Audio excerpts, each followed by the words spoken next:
people don't talk about Gideon too much. How many don't know who Gideon is? I thought so. Well, Gideon, he basically ran an army, right? And he was supposed to go up against the Midianites.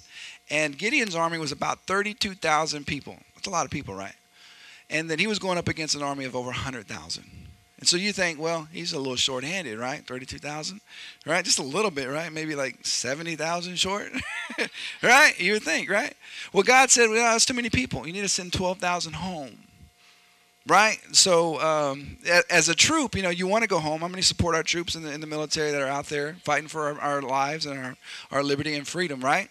So these guys, that are left with the remaining 10,000 are like, why are you sending these 12,000 home? You did not see that there's 100,000 people over there, and you're sending 12,000 home. Okay, and I'm going to fight. Okay, all right.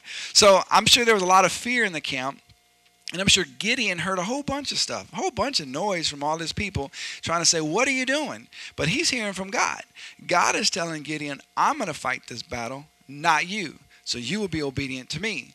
And so Gideon was. So he took him to this brook, this water, and then so the people who cupped the water and drank from the hands were the people that God wanted to keep to fight, and the people that knelt down and drank were the people that God wanted to send home, which Gideon was left with only 300 people. 300 people. Yes, that's like the graduating class of Calhoun versus all of Corpus Christi or something. Every person that lives in Corpus Christi, Hey, Calhoun's doing good this year, right? Right? They're doing good this year, right? Okay, Calhoun's doing good this year. So is Victoria, right? So is Victoria. I love the rivalries, right? It's awesome. So Gideon's down to 300 guys, right? And I'm sure he thought about Proverbs 3:5, where it says, "Trust in the Lord with all your heart and lean not to your own understanding."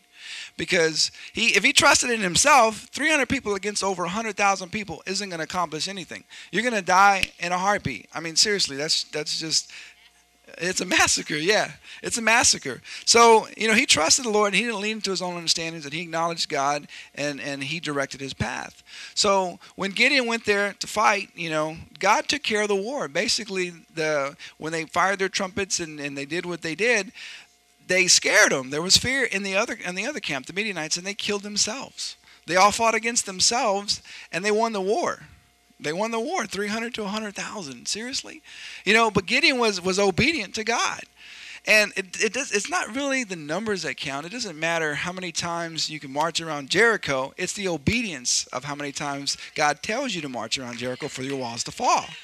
Amen?